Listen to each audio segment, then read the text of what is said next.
All right, welcome back. In this video, we're going to start talking about exponents and the various properties.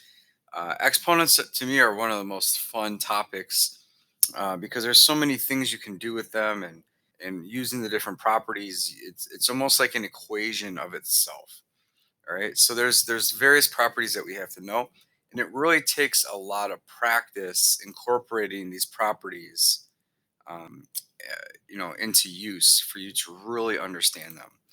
So the first thing we're going to talk about is called the zero exponent property, and that is any exponent to the zero power is going to equal to one, except if zero is to the zero power, that doesn't work, right? Zero to the zero power would be undefined, but anything to the zero power is one. Negative 3052 to the zero power is one. So any number to the zero power is one. Now, negative exponents. Anytime you see a negative exponent, it's going to be the reciprocal. And this is important. So in this example we see right here, 4 to the negative 2 power. What's going to happen is we are actually over 1. This 4 to the negative 2 power is over 1. And so the reciprocal is going to move it down and change the sign. So it moves down and changes the sign, which makes it a 1 over 4 to the second. We're going to see some other examples where if the negative was on the bottom of the fraction, if it's in the denominator, we're going to move it to the top and make it now just a positive exponent. So the negative is going to move opposite of wherever it is and keep the number but ditch the sign. So we'll see that in a minute here. So let's take a peek. So 6.7 to the zero power is just going to be 1. Okay, so anything to the zero power is 1. Now over here, negative 2 in parentheses to the negative 4 power. Now this is important because you're going to see examples where a negative is not necessarily in parentheses. And if you're using a calculator to check your answers, the parentheses are important because some calculators will interpret this, if you don't have parentheses, differently than if you do. So if the problem has parentheses and you're using a calculator, make sure you also use parentheses as well. All right, so in this case, the negative 2 has a negative 4 exponent to it. So that means it's going to go down into the denominator and become a positive 1 over that negative 2 to the 4th power. And then what happens is negative 2 to the 4th power is 16. So that becomes 1 over 16. And that's what we want to do with exponents when we can. We're going to take them all the way down as far as we can. Now, in the case of a letter, if the negative 2 were a letter, we wouldn't be able to go all the way down to this simplification. But given numbers, we're going to go down to the fractions. So keep that in mind. We're going to simplify. So there's an example with 0. There's an example of negatives. We're going to get to some more examples here as we go. So keep that in mind. Now we're going to talk about simplifying expressions. Sometimes expressions are just in one line, or sometimes they're written in fraction form. And so what happens in this case is we always want positive exponents, and we want whole numbers simplified when we can. Okay, so in this example, the 4 is technically 4 over 1, and there's nothing we can do with that 4 right now. So that's going to stay. Now the x to the 0 power is 1. So the top technically now, when we simplify this, is 4 times 1, which is 4. Now on the bottom, y to the negative 3rd power, it really is going to tell us the y to the 3rd is going to go to the top. So now there's nothing on the bottom because the y to the negative 3rd reciprocaled its way up. And we're left with just 4 to the, 4 times y to the 3rd power when we simplify that. Okay. Now, typically when you have a fraction problem, we want to do the top line first, the bottom line second, and then move things across as needed. And that's really what happens here. They kind of combine that. The top step would be 4x to the 0. The bottom step would move that up, and then the x to the 0 became 1. So this example did follow that property. So let's take a peek here. Negative 9 to the 0 power. Anything to the 0 is going to be 1. Okay, and that's what we see down here. Now over here, 3 to the negative 3, well, that's going to make it 1 over 3 to the third. And 3 to the third power is going to be 27. All right, up here, negative 5 to the 0 power is 1. And then 2 to the negative 2 power is going to go up to the top. Okay, but now also keep in mind, sorry, this negative 5 is not in parentheses. So a minute ago, I talked about parentheses and no parentheses. Like over here in this example, the parentheses, all right, keep the value as 1. But when we don't have parentheses, technically it's a negative 1 times 5 to the 0 power, which makes that a negative 1. So negative 1 times 4 is going to make it a negative 4. So if you're wondering what happened here and why it's different than 1, that's the reason why. All right, over here, all right, y to the 0 is just going to be 1. So in this example, that disappears. Now, x to the negative 5 and 3 to the negative 2, those are going to go down. And that's what we see in our example. So 3 squared is 9. And x to the negative 5 would go down and become x to the 5th power. Okay. All right. So now that we've got some practice at that, let's talk about some more properties here. So the next property is called the powers property. And what happens is we are multiplying the bases together and we add the exponents. So if the bases are the same and we multiply the bases, like in this problem, we add exponents. Essentially what happens is, how many 4s do we have with this term? We would have 6 4s. How many 4s do we have with this term? We would have 3.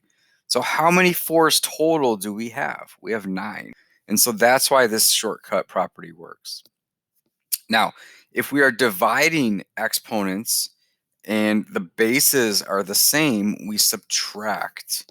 We would subtract exponents in this case. So 6 minus 3 is going to be 4 to the third power. Now, the same thing could be said. You might end up with a negative number after subtracting, and in which case then you would have to keep going with your simplification as we just learned prior. And the same thing goes up here with the powers property. If you end up with a negative exponent after adding, then we still have to use our negative exponent property. All right, and the last property is the power property, and this is where we have a power, an exponent multiplied by a power of something. And this would be very similar to distribution, because anything in a parenthesis is going to get the power.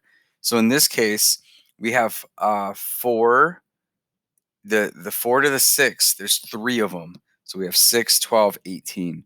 And so that's why the multiplication property works. All right, so let's look at a couple examples here. All right, so bases are the same. So we're going to add the exponents. So this would be 3 to the 8 power. Over here, bases are the same and we're dividing. So we're going to subtract. And when we do that, we end up getting a negative 5. Now remember, if we get a negative exponent, we have to take it a step further and bring it down.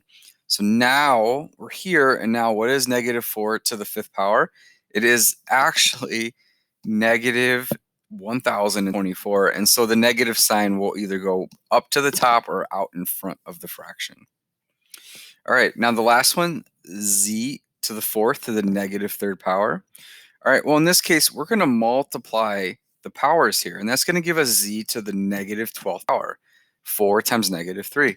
So now we're going to use our negative power property and bring it down, and that's as far as we can simplify.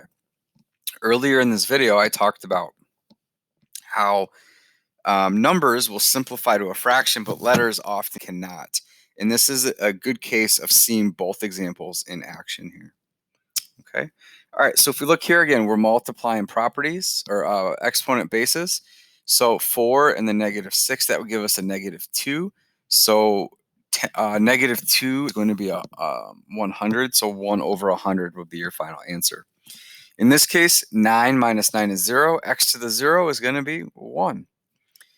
Negative 5 to the 8, negative 5 to the 4th, we're going to subtract, and it's going to be negative 5 to the 4th power. And so if you do negative 5 times negative 5 times negative 5 times negative 5, you would get a positive 625.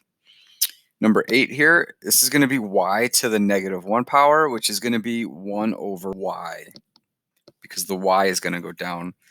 This would be 6 to the positive 2 power. So that's 6 squared, which is going to end up being 36. And the last one would be 12 times 5, which is 60. All right. So now, in this case, we have multiple bases within a parenthesis to a power. And so this is where that distribution comes into play. So the 5 is going to go to the 3, and it's also going to go to the 2. So in this example, we have 3 to the 5th times 2 to the 5th. Now, because bases are the same, this doesn't become a 10th power.